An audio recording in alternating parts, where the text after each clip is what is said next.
Hello everyone, CGPSC के महा revision series में आप सभी का जहां पर स्वागत है। मैं आप सभी के लिए इंडियन इकोनॉमी के रिलेटेड टॉपिक्स को डिस्कस करने जा रहा हूं। इंडियन इकोनॉमी देखा जाए तो एक ऐसा विषय है जो कि यहाँ पर काफी सारा कॉन्सेप्ट बेसिस होता है और करंट कह सकते हैं काफी सारे ऐसे विषय होते हैं जो लगातार यहाँ पे अपडेट होते रहते हैं। इसलिए इंडियन इकोनॉमी को पढ़ते समय अगर हम दो पहलुओं को यहाँ पर ध्यान में रखें तो इससे आने वाले प्रश्नों को हम आसानी से हल कर सकते हैं। पहला कि आपके कॉन्सेप्ट यहाँ पर क्लियर होने चाहिए और दूसरा आपको करंट अपडेटेड होना चाहिए। और इन्हीं दोनों चीजों को ध्यान में रखकर हम इस भारतीय अर्थव्यवस्था को यहाँ पर रिवीजन करेंगे। देखा जाए तो सीजीपीएससी के एग्जाम में इकोनॉमी से रिलेटेड किस तरीके के प्रश्न पूछे जा सकते हैं, क्या संभावना है, या पिछले वर्षों के प्रश्न पत्रों के आधार पर जो क्वेश्चन पूछे गए हैं उनको बेसिस बना करके हम यहाँ पर टॉपिक को रिवीजन करने जा रहे हैं। हम सिलेबस के अकॉर्डिंग जो भी चीजें आपसे हो सकती हैं वो सारे टॉपिक्स में लेंगे, क्वेश्चन वाइज लेकर चलेंगे ताकि आपको एक समझ भी मिले कि जो टॉपिक्स हैं उनमें किस तरीके के प्रश्न आपसे पूछे जा सकते हैं। चलिए स्टार्ट करते हैं। आप सभी यहाँ पर मुझे ज्वाइन करें इंडियन इकोनॉमी के इस रिवीजन सीरीज के अंतर्गत। हम यहाँ पर देखा जाए एक टॉपिक आपके लिए आता है राष्ट्रीय आय इत्यादि को लेकर के, जिसमें राष्ट्रीय आय, प्रति व्यक्ति आय को लेकर काफी सारे क्वेश्चन आपके एग्जाम में पूछे जाते हैं जो कि आपके सिलेबस का भी एक हिस्सा है। आज हम इसी टॉपिक का रिवीजन करेंगे। ऐसे 10 से 12 प्रश्न हम यहाँ पर लेंगे जो कि आपको पता होने चाहिए किस तरीके के प्रश्न बन रहे हैं, उनके क्वेश्चन यहाँ पर आपको कैसे होंगे। तो ये रहा आपके समक्ष एक प्रश्न जिसमें लिखा हुआ है कि निम्न में से किस अर्थव्यवस्था में सरकार निर्णय निर्माण प्रक्रिया में हस्तक्षेप नहीं करती है। ठीक है, ऑप्शन आपके समक्ष है बाजार अर्थव्यवस्था में, दूसरा है केंद्रीय नियोजित अर्थव्यवस्था में, तीसरा है मिश्रित अर्थव्यवस्था में और चौथा है उपर्युक्त सभी। तो आपको ये बताना है इस क्वेश्चन के आधार पर इसका राइट आंसर इसमें से क्या होगा, ए, बी, सी या डी में से। किस प्रकार की अर्थव्यवस्था में सरकार यहां पे हस्तक्षेप नहीं करेगी। देखिए इसका एक सीधा सा एक फॉर्मूला होता है। जब भी हम बात करते हैं अर्थव्यवस्था यहां पर 3 तरीके की होती हैं, ठीक है, जिसमें हम कहते हैं कि एक बाजार अर्थव्यवस्था होती है, एक यहां पर सरकार या फिर कह सकते हैं समाजवादी या फिर केंद्रीकृत यहां पर अर्थव्यवस्था भी कहा जाता है, और तीसरा होती है जिसे हम मिश्रित अर्थव्यवस्था कहते हैं। जो क्वेश्चन यहां पर आपसे पूछा गया कि किस अर्थव्यवस्था में सरकार निर्णय निर्माण प्रक्रिया में हस्तक्षेप नहीं करती है, देखा जाए तो ऐसी अर्थव्यवस्था को हम कहते हैं बाजार अर्थव्यवस्था। बाजार अर्थव्यवस्था में जो भी देखा जाए तो बाजार संचालन होता है, या हम कह सकते हैं कि मांग और पूर्ति का जो खेल होता है वो आपको किस पर आधारित होता है, बाजारिक नियमों पर। और बाजार नियमों पर देखा जाए जब आधारित होता है तो उसे हम कहते हैं कि बाजार आधारित अर्थव्यवस्था। और बाजार आधारित अर्थव्यवस्था में देखा जाए तो निजी जो क्षेत्र होते हैं वो काफी ज्यादा प्रभावशाली होते हैं और वे अपने निर्णय निर्माण जो होते हैं वो स्वयं करते हैं। तो यहां पर देखा जाए जब किसी भी देश की अर्थव्यवस्था एक बाजार आधारित अर्थव्यवस्था होती है तो वहां पे सरकार जो होती है हस्तक्षेप नहीं करती है। तो आपका आंसर क्या हो जाएगा, ए। इसी तरह केंद्रीय नियोजित अर्थव्यवस्था की बात करें तो वहां पर आपको एक तरीके से सरकार का यहां पर एक हस्तक्षेप रहता है। सरकार ही सारे नियमों को निर्देशित करती है और यहां पे किसको क्या भूमिका होगी वो भी निर्धारित करती है। मिश्रित अर्थव्यवस्था में देखा जाए तो दोनों ही स्थितियां होती हैं, अर्थात निजी क्षेत्र अपने इस तरीके से काम भी कर रहा होता है और सरकार कभी कभी रूल्स और रेगुलेशन बनाकर लोगों को यह भी बताती रहती है कि देखिए आपको क्या करना है और क्या नहीं करना है। ये लिमिटेशंस है, इसके अकॉर्डिंग आप कुछ भी काम कर सकते हैं, वहां हम कुछ नहीं बोलेंगे, लेकिन अगर इसे आप क्रॉस करेंगे तो वहां पर हम फिर कार्रवाई भी करेंगे। या कहीं किसी क्षेत्र में यदि कोई क्षेत्र काम नहीं कर रहा है तो वहां सरकार काम कर रही होती है, निजी क्षेत्रों को आवंटित करती है, पीपीपी मॉडल पे काम होता है। तो इस तरीके की अर्थव्यवस्था आपको मिश्रित अर्थव्यवस्था होती है। चलिए दूसरा प्रश्न देखते हैं। मिश्रित अर्थव्यवस्था का अर्थ है, ठीक है, ऑप्शन है ए जहां कृषि और उद्योग दोनों को समान महत्व दिया जाता है, या बी जहां राष्ट्रीय अर्थव्यवस्था में सार्वजनिक क्षेत्र के साथ निजी क्षेत्र की यहां पर विद्यमान हो, सी जहां राष्ट्रीय अर्थव्यवस्था में भूमंडलीकरण की प्रक्रिया भारी मात्रा में स्वदेशी से प्रभावित हो, या डी जहां आर्थिक नियोजन विकास में केंद्र और राज्यों की यहां पर समान भागीदारी हो। तो यदि आपसे ये क्वेश्चन आपको आता है एग्जाम में कि मिश्रित अर्थव्यवस्था का अर्थ है तो ए, बी, सी, डी में से यहां पर राइट आंसर क्या होगा ये आपको बताना है। तो अगर हम इस क्वेश्चन के यहाँ पर आंसर देखने की कोशिश करें तो जैसा भी हमने डिस्कस किया कि जब भी हम मिश्रित अर्थव्यवस्था की बात करेंगे तो वहां पर कैसा पहलू निकल कर आएगा कि वहां पर ना सिर्फ सरकार काम कर रही होगी और ना ही सिर्फ यहाँ पर निजी क्षेत्र या बाजार काम कर रहा होता, वहां दोनों का एक मिला जुला स्वरूप यहाँ पे काम करता है। और जब भी ऐसा ऑप्शन आपको देखने को मिलेगा तो ऑप्शन बी आप यहाँ पे टिक कर सकते हैं, क्योंकि क्या कहता है कि जहां राष्ट्रीय अर्थव्यवस्था में सार्वजनिक क्षेत्र यानी कि क्या हो सकता है, सरकार, ठीक है, और निजी क्षेत्र में यहां पर देखा जाए तो क्या हो गया, बाजार। ठीक है, दोनों यहां पर आपको विद्यमान होती है, उसे हम यहां पर मिश्रित अर्थव्यवस्था कहते हैं। तो दूसरे क्वेश्चन का आंसर हो जाएगा आपका बी। तीसरा यहां पर देखिए क्वेश्चन आपके लिए है कि बंद अर्थव्यवस्था वह अर्थव्यवस्था है जिसमें ऑप्शन ए है मुद्रा पूर्ति पूर्णतः नियंत्रित हो, बी घाटे की वित्त व्यवस्था हो, सी केवल निर्यात होता हो, या डी ना तो निर्यात और ना ही आयात। तो बंद अर्थव्यवस्था का तात्पर्य यहां पर क्या है, ए, बी, सी या डी में से। देखा जाए तो बंद अर्थव्यवस्था, बंद का मतलब जैसे आप सभी जानते हैं कि यहां पर जो चीजें बंद हो जाती है ना तो कोई चीज अंदर से बाहर जा सकती है ना बाहर से अंदर यहां पे आ सकती है। तो बंद अर्थव्यवस्था में भी ऐसा ही होता है कि जो बंद अर्थव्यवस्था क्या होती है, एक तरीके से व्यापार होता है और व्यापार में दोनों चीजें होती हैं, आयात भी होता है और निर्यात भी होता है। लेकिन अगर आप बंद अर्थव्यवस्था हो जाती है तो ना ही आप यहाँ पे आयात कर पाते हैं और ना ही निर्यात कर पाते हैं, अर्थात यहाँ पर आंसर हो जाएगा डी, ना तो निर्यात और ना ही आयात। तो तीसरे का आंसर होगा आपका डी। चलिए क्वेश्चन है, किसी देश की आर्थिक वृद्धि का सर्वाधिक उपयुक्त माप है। ठीक है, ऑप्शन देख लेते हैं। ए सकल घरेलू उत्पाद, बी है शुद्ध घरेलू उत्पाद, सी है शुद्ध राष्ट्रीय उत्पाद और डी है प्रति व्यक्ति उत्पाद। तो यहां पे बताइए किसी देश की आर्थिक वृद्धि का सर्वाधिक उपयुक्त माप किसे माना जाता है, ए, बी, सी या डी में से। देखिए यहां पे इस क्वेश्चन का आंसर जो होता है, हम जब किसी देश की आर्थिक वृद्धि को यहां पर हम मापने का प्रयास करते हैं तो हमेशा देखा जाए जो भी यहां पे राष्ट्रीय आय इत्यादि होती है उसको हम, जो जनसंख्या होती है उससे हम डिवाइड कर देते हैं और उससे जो चीजें प्राप्त होती हैं उसे हम कहते हैं कि प्रति व्यक्ति उत्पाद की एक स्थिति हमें प्राप्त हो जाती है और उससे अंदाजा ये लगाया जाता है कि एक देश की सर्वाधिक यहां पर उपयुक्त जो माप निकल कर आती है कि हर एक व्यक्ति यानी कि प्रति व्यक्ति यहां पर उत्पाद क्या है, आय में क्या बढ़ोतरी हो रही है, किस तरह से इनकम जनरेट हो रही है और देश किस तेजी से ग्रोथ कर रहा है, उसको हम आसानी से यहाँ पे मापा जा सकता है। तो इसलिए क्वेश्चन 4 का यहाँ पर आंसर क्या हो जाएगा कि इस देश की आर्थिक वृद्धि का सर्वाधिक उपयुक्त माप प्रति व्यक्ति यहाँ पर उत्पाद को मापा जाता है। क्वेश्चन नंबर 5, किसी दी गई अवधि के लिए एक देश की राष्ट्रीय आय क्या होगी। ठीक है, ए नागरिकों के द्वारा उत्पादित वस्तुओं और सेवाओं के कुल मूल्य के बराबर होगी, बी कुल उपभोग और निवेश व्यय के योग के बराबर होगी, सी सभी व्यक्तियों की व्यक्तिगत आय के योग के बराबर होगी या डी उत्पादित अंतिम वस्तुओं सेवाओं के मौद्रिक मूल्य के बराबर होगी। तो ए, बी, सी, डी में से इसका राइट आंसर क्या होगा, किसी दी गई अवधि के लिए एक देश की राष्ट्रीय आय क्या कहलाती है, ए, बी, सी या डी में से इसका राइट आंसर क्या होगा।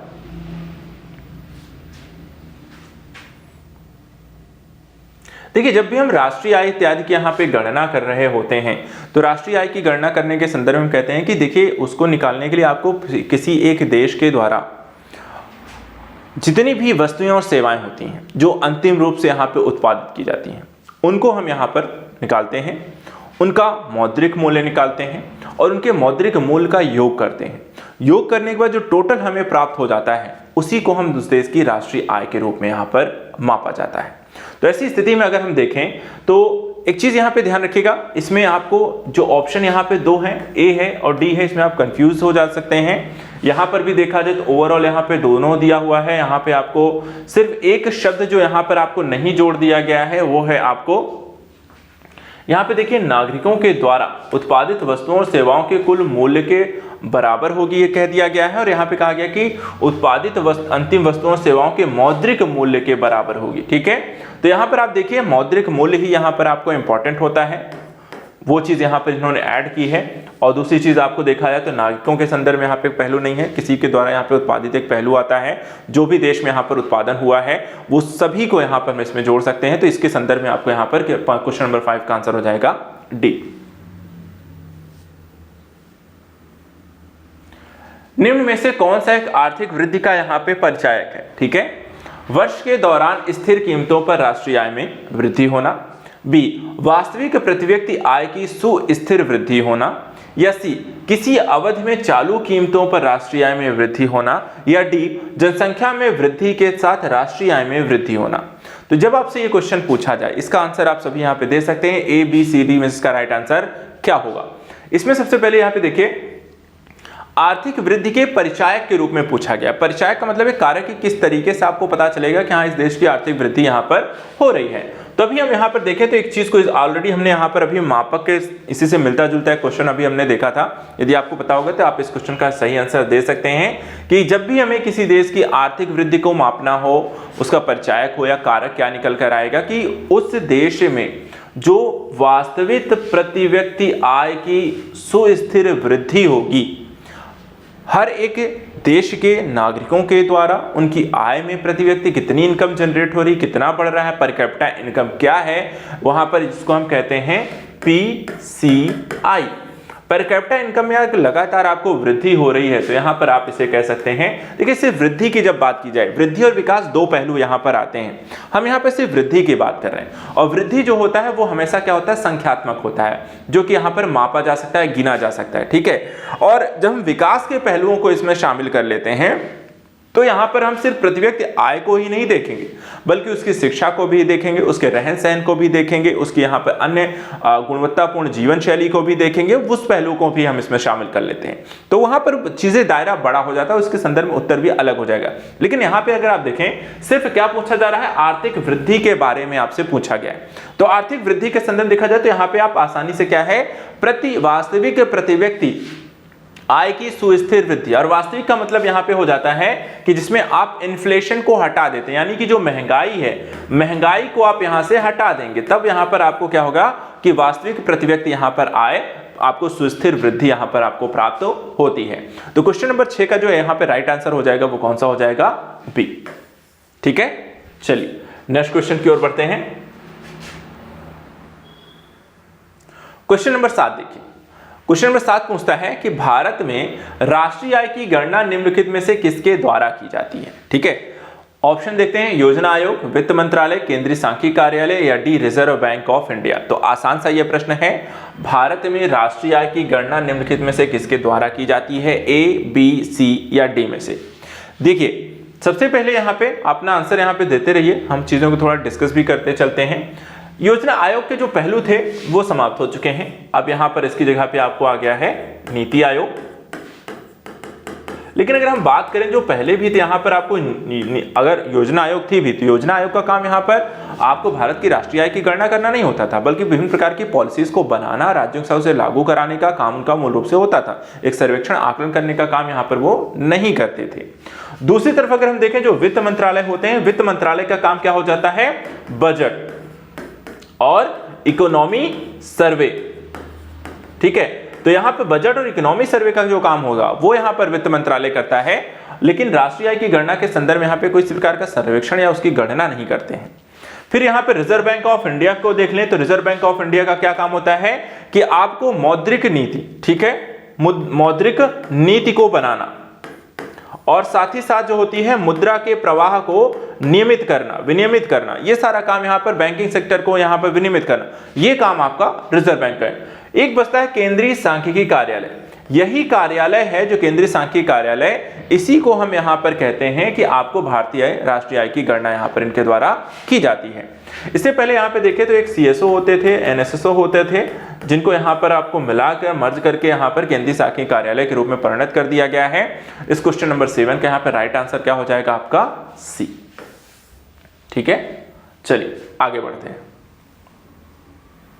क्वेश्चन नंबर 8 देखिए, 1949 में भारत सरकार के द्वारा नियुक्त राष्ट्रीय आय की समिति का अध्यक्ष निम्नलिखित में से किसे नियुक्त किया गया, A, C R Rao, B, P C Mahalanobis, C, V K R V Rao और डी, के एन राज। तो ये बताना है आपको कि क्वेश्चन नंबर 8 में कि राष्ट्रीय आय समिति का अध्यक्ष 1949 में भारत सरकार के द्वारा किसे बनाया गया था। देखिए यहां पे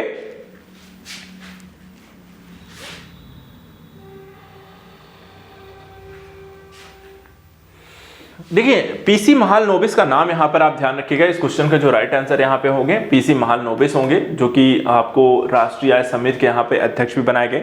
इसके अलावा अगर हम देखें तो पीसी महालनोबिस यहां पे एक महालनोबिस मॉडल भी बोला जाता है।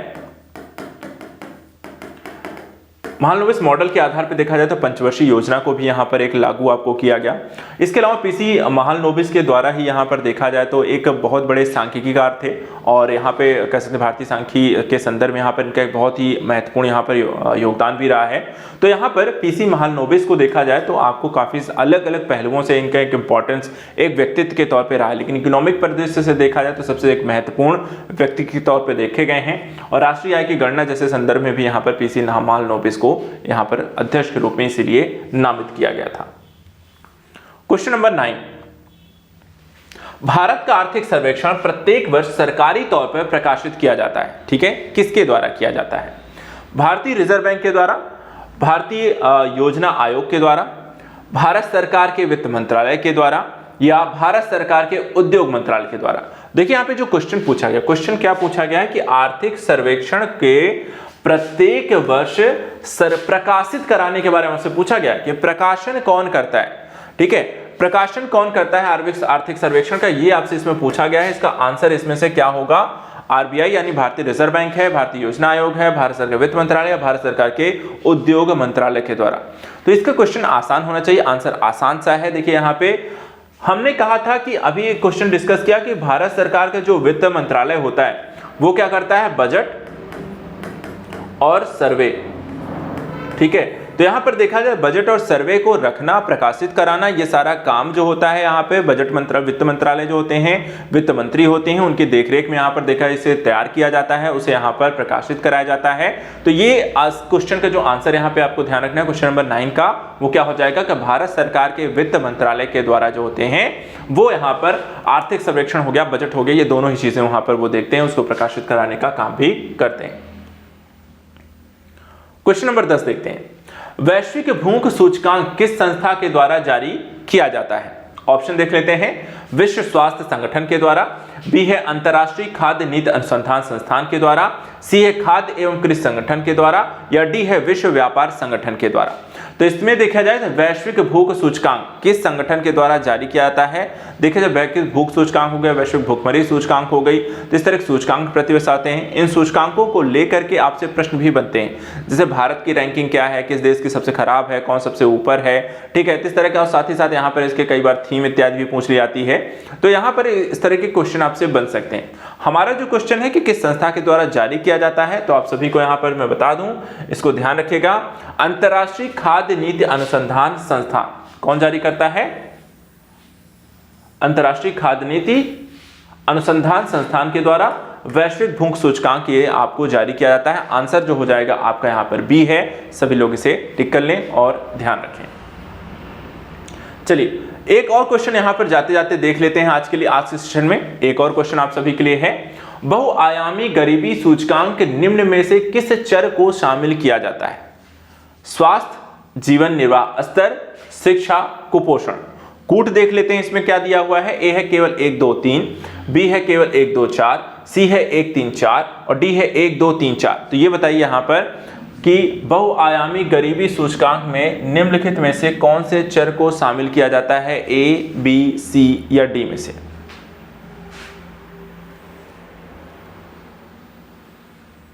देखिए बहुआयामी गरीबी सूचकांक जो होती है यूएनडीपी और ओपीएचआई के द्वारा यहां पर मिलकर जारी किया जाता है। यहां पर बहुआयामी गरीबी सूचकांक के संदर्भ में देखे जाएं तो 3 आयाम होते हैं, 3 चर होते हैं और 10 आयाम होते हैं, जिनके आधार पर गणना की जाती है कि किस देश में किस तरह के हालात हैं, कैसी गरीबी है। गरीबी के कई सारे आयाम होने के कारण से बहुआयामी गरीबी भी हम कहते हैं। देखा जाए तो इन 3 चरों की बात जो आपसे प्रश्न में पूछी गई है, कौन कौन से चर इसमें शामिल हैं, तो देखिए इसमें आता है स्वास्थ्य, शिक्षा और जीवन निर्वाह स्तर। इन तीनों को ही यहां पर आपको शामिल किया जाता है बहुआयामी गरीबी सूचकांक के अंतर्गत, अर्थात आंसर हो जाएगा आपका ए, 1 2 3। अब इसमें देखा जाए जैसे कि आपको शिक्षा के स्तर पे स्कूलिंग कितने लोगों की है, ड्रॉप आउट कितने लोगों की है, 5 वर्ष से पहले कितने लोग यहाँ पर स्कूल जा रहे हैं, कौन ड्रॉप आउट कर रहा है, तो इस तरीके के यहाँ पे नामांकन किसका है।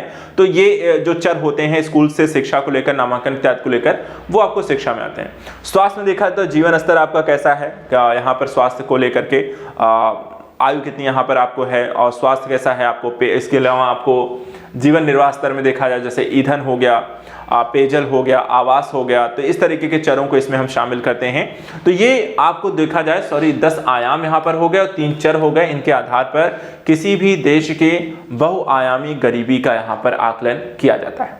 तो आज हमने यहाँ पर टोटल 11 क्वेश्चन देखे हैं और इन क्वेश्चंस के आधार पर राष्ट्रीय आय और प्रति व्यक्ति आय से संबंधित आने वाले क्वेश्चन का यहाँ पे हमने या टॉपिक का एक तरीके से रिवीजन किया है।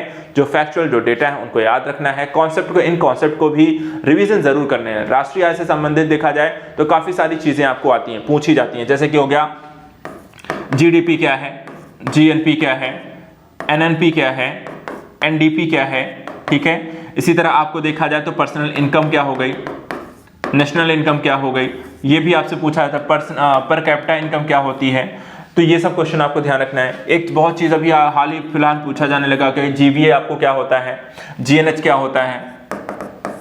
तो ये सब क्या चीजें क्या है आपके एग्जाम में पूछी जा सकती हैं, इनको यहाँ पे ध्यान रखना है। इसी तरीके से आपको देखा जाए जैसे कि आपको इनके बीच का अंतर पूछ लिया जाता है, इनकी गणना के आधार पूछे जाते हैं, कौन इनकी गणना करता है, उससे रिलेटेड जो फैक्ट होते हैं, करंट अपडेटेड यहाँ पे कोई प्रोस्पेक्टिव आपसे पूछ लिया है कि भारत की जीडीपी पिछले तिमाही में कितनी रही। तो इस तरीके की चीजों को थोड़ा सा अपडेट रखना है, याद रखना है, पढ़ना है, थोड़ा पिछला डेटा भी ध्यान रखना है, इससे जुड़ी संस्थाओं के बारे में भी यहाँ पर जरूर पढ़ लेना है। तो आज के सेशन में इतना ही। नेक्स्ट सेशन में फिर से हम ऐसे ही इंपॉर्टेंट टॉपिक्स को लेकर आएंगे। जुड़े रहिए हमारे साथ, चीजों को पढ़ते रहिए, लगातार रिवीजन करते रहिए। कोई समस्या आती है तो वहां पर कमेंट में बताते चलिए। फिलहाल आज के लिए इतना ही। Thank you so much and good luck.